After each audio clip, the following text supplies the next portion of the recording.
see the renegades, the pirates, and things of those natures, you will know the difference between those and the ones who actually have come over here and have really acclimated to American society and kind of left the genocide and things like that alone. And we have a good relationship with those. But you know, the ones that you don't, they they don't even come to, they don't even come around to the different, they're not, their organization is separate, and they do their own different, they have a whole different scheme of things, a whole different makeup. Yeah, the issue is the as a socially, the community integration, that's the issue. But as as an organization, we cannot discriminate with the service, because we are running with the federal, the money, so we can't discriminate. So we are serving, any refugee and the immigrants. But what Mr. is trying to explain is, the Somali community and then the Somali Bantu community, the culturally and, physically, since they are abused back home in Somalia, so there is less trust. Okay. So Somali Bantu were abused by Somali in Somalia? In Somalia, yes. Okay. So during the civil war. Can you tell us a little bit about the Somali Bantu culture and what languages do you speak? Well, Somali Bantu, they, physically they different from Somalia. Okay. Somali people. Okay, and then they speak, the main language they speak Mai language and Kizigua. So Kizigua is a ethnic language. So Yeah. Try to spell that. It's Kizagua. Yeah. And those Kiziguas, their language linked to Swahili. They speak Swahili, but they both speak the Kizigua, Swahili, and the Mai as well as Somali. But we, as a Somali Bantu, we speak Somali, but Somalis, they don't, speak the Kizigua or Mai. So that's the difference.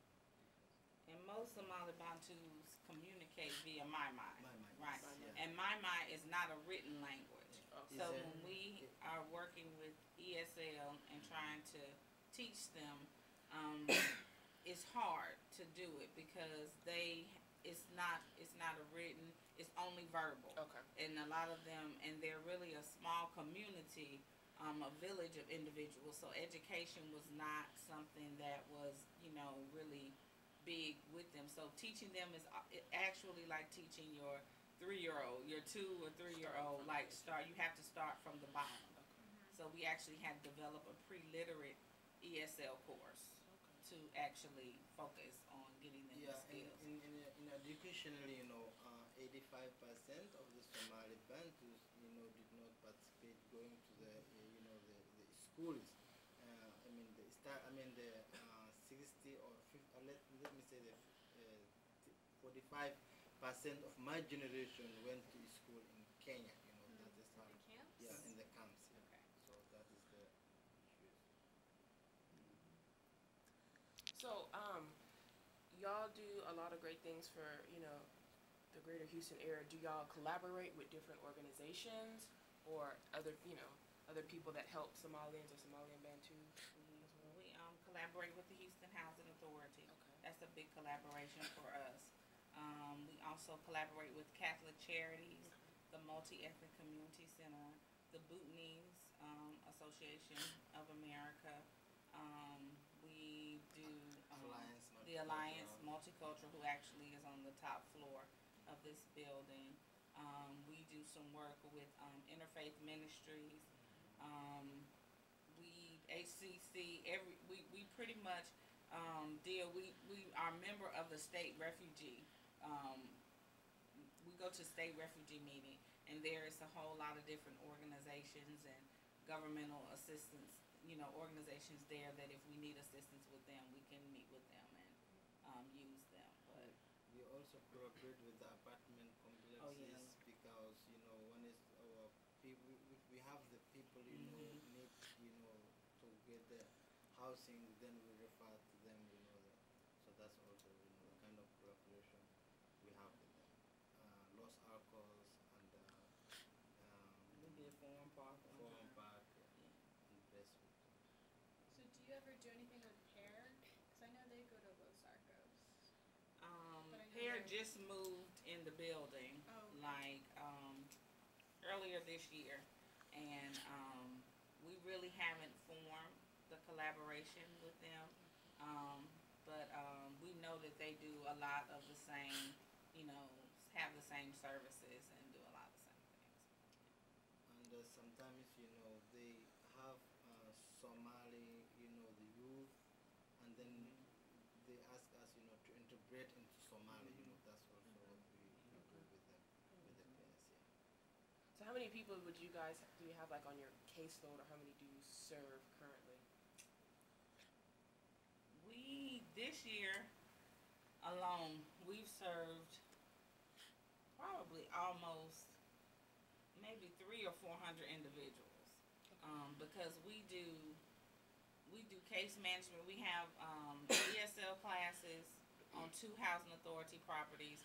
We do citizenship and immigration here. We are BIA accredited, which means we can actually go and be the legal representatives for the refugees or immigrants that come here and get our services. So we serve them that way. We serve them. We work with the Alliance Catholic Charities and Multi Ethnic to do healthy marriage, and so we service them via healthy marriage. And 60 clients, 60 couples.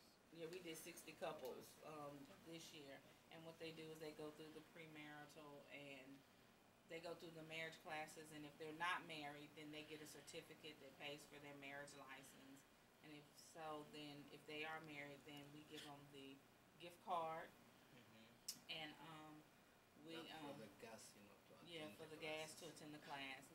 And they learn about, because of the Somali Bantu was a polygamous society, so when they come here, they have to learn about, one wife, and and it's a hard thing for them, because for the men, when they get here, they have to choose one wife, and if they had 3 or 4, instantly those other 2 or 3 women are single mothers instantly. So we have a lot of single mothers, and you have to help them with behavioral problems, because before they didn't have to deal with all of that. So that is definitely something that we deal with the culture. So what religion would you say? Muslim. Muslim.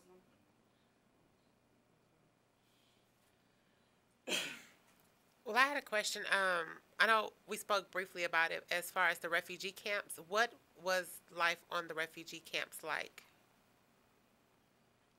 The life. Hmm. Well, the life was so bad in the refugee camp because there was no, the security was bad. Whenever the people, they go to the forest to get the firewood, and then they will face, rob and all that. Even at night when they are living in tents. Not like normal houses. In tents. I mean, whatever, food you get from UNHCR, and then there is some, gangs, they come over and, steal, and then in the morning you don't have no food, so you can't go any work because there is no work is in the refugee camp. So the life, it was very critical, bad situation.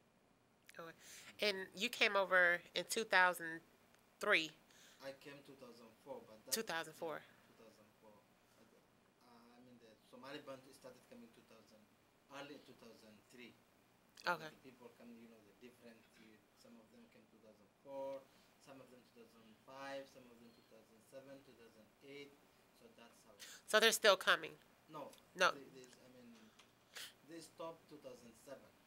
Okay. Yeah, 2007. Yeah. From 2003 to 2007. Okay. What about with the drought that's there in African and Somali area? Are those refugees also connected to this group, or where do they go? Which one? The drought in The currently. Somalia. Yes, I mean, but those, I mean, Kenya refugee camp. So all Somali Bantu were still in Kenya. Yeah, still in Kenya. Right. Yeah. So really no Somali Bantu are left in Somalia. Yeah, we have still Do you Somali. still have Yeah, some we in still Somalia? have. Okay. We still have some Somali and Somali Bantu in Somalia. Okay. So are they affected by the drought? That's what she's asking. Yes, some of them, not in the, I mean the majority. Oh. Some of them. Do you collaborate with any organizations in Kenya or in that or ever speak with people over there?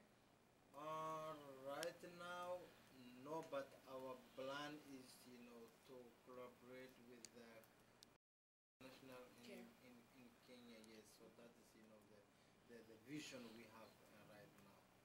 Yeah, in order to, to get connected with the refugee camp. Like I know a lot of families relocate And here. also the IRC, IRC. yeah, international. Yeah, we do. Yeah, we do stuff. Yeah, we are collaborating Right now with them. Do you face, as you're trying to have people go through citizenship classes and one wife and just the whole adjustment to a new culture here, do you face any like challenges or obstacles or barriers thinking like, oh, we want to go back if it's better, or when it gets better, we're only temporarily here, or they've made this their home? The biggest complaint that I've had is that they teach one thing on the refugee camp about how, America is this golden place and everything. And when they get here, they put them in places like CUNY Homes and Clayton Homes on the Housing Authority, where it's low income properties, and they don't really learn true American life because they're getting I guess the ghetto mentality, and so and they're learning, and a lot of them learn the American way by imitation. And so we see a lot of the kids, they imitate the life of the kids that's living in the in the areas where they are, and they actually start getting some of the attributes, the characteristics of the individuals that live there, like not wanting to get their citizenship or not wanting to go to school, or they like the life in the low income property. So we have to we're steadily motivating them, letting them know that your next step could be a conventional apartment, then home ownership. You have all of these areas out here that you could access, but a lot of them, with some of the Somali Bantu population we're facing now, is that when the refugees come here, they get 7 years of benefits, no question asked. Okay. Well, a lot of them have been here 7 years, and they're at the point where they don't have their citizenship, and they don't have a lot of the things that they're required to have. So they're actually going to have to. They may lose their benefits, and then they have to get in the line like normal, Americans waiting, and they don't understand that whole culture. So it's just trying to make them understand that you're here for a reason and be proactive. And that's been one of the biggest challenges that we've had to face, is that just letting them know that you're temporarily placed in the housing authority. But we have had a few. We have and it's been a lot of women, like Hamadi's sister, who has actually come out, gotten a good job. She's ready for home ownership now. Yeah. I mean, if we could find her a house and some funding right now, she'd be ready to move. I mean, she's held her job. She's done what we had, and it's we've had that. Right. So we're working on getting a women's empowerment initiative, because a lot of times it's the women who have actually had to step up and do a lot of different things. So yeah, what do you find Well, a problem? yeah, as Ms. Tara mentioned about, the mostly, the women, because number one is the language barrier. The language barrier, even they cannot find the high rate jobs.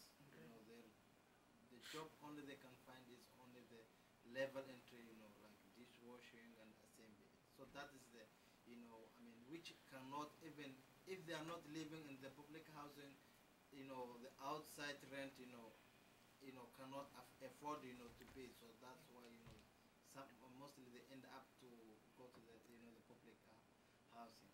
And then, passing the interview for to become a US citizen, it's kind of the challenge because they don't speak English, and if you don't answer, all the US history, and then you may not pass. So that is the some of the depression people are just facing. So up to now,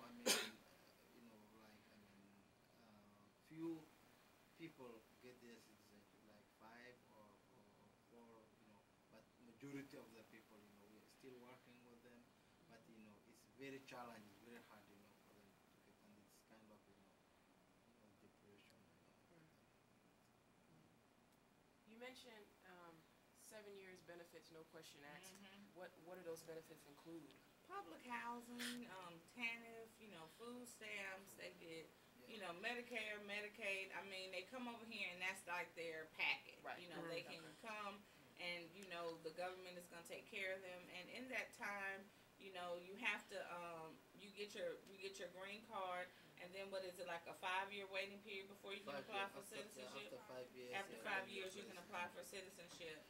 And so during that 5 years, they want them to be in ESL, learning the class. But like I was explaining before, the educational gap is different with these refugees, other than like if it was the Iraqis, even the Bhutanese. We've had a lot of them are educated in their country. So when they come here, they have some sort of written education going on. So when you just kind of have to teach them what their language is to hear, and so once they get it, they kind of have it. But they weren't writing, they were only verbally and speaking. So we just had to get them with writing. The simple ABC of 1, 2, 3 may take 3 or 4 weeks, 5 weeks, and then and just to get them to speak the way to the way that you need them to. It takes a little longer. So we actually have an immigration liaison that we work with immigration, who actually has really been helpful in helping us get it, just teaching us how to maybe get the process a little extended form, so that because of some of the social challenges that we met with them. And we have an example of the client that we have worked here, teach all the the civic questions, and by the time we take him to the interview, he couldn't write. Right. They asked him to write the president, and he couldn't write it. And some of the questions he was able to answer, but the issue was the writing. The writing, So, yeah. and they have to pass, all 3 sections of it.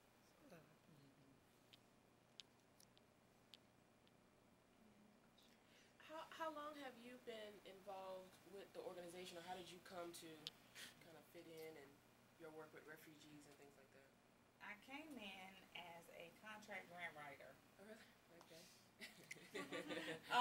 Story behind this. In 2009, beginning of 2009. Yeah.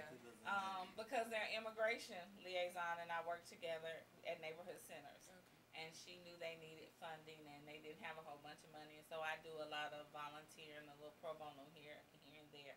So I came to just do that, and it ended up that he just wouldn't let me leave. And my husband even ran the youth program here for a year. Got the youth program up and going and everything. My husband and I just came, and we just stayed on with that. I didn't know anything about the refugees when I came, nothing at all. Yeah. And now I have them and the Alliance and a couple other people who, if I tried to leave, they probably wouldn't even let me go anywhere. They've taught me so much about just, I guess, what it really means to be an American, because the things that they go through, I take for granted that, I've had. And then, they come over here and I understand, like I said, they come over here with this one view from the refugee camp. And when they get here, it's totally different. And we kind of have to be, the ray of sunshine to let them know, hey, it doesn't always have to be this way. But when they see so many people in America who's living that way, they say, so what is going to be different about me? And so we just try to develop programs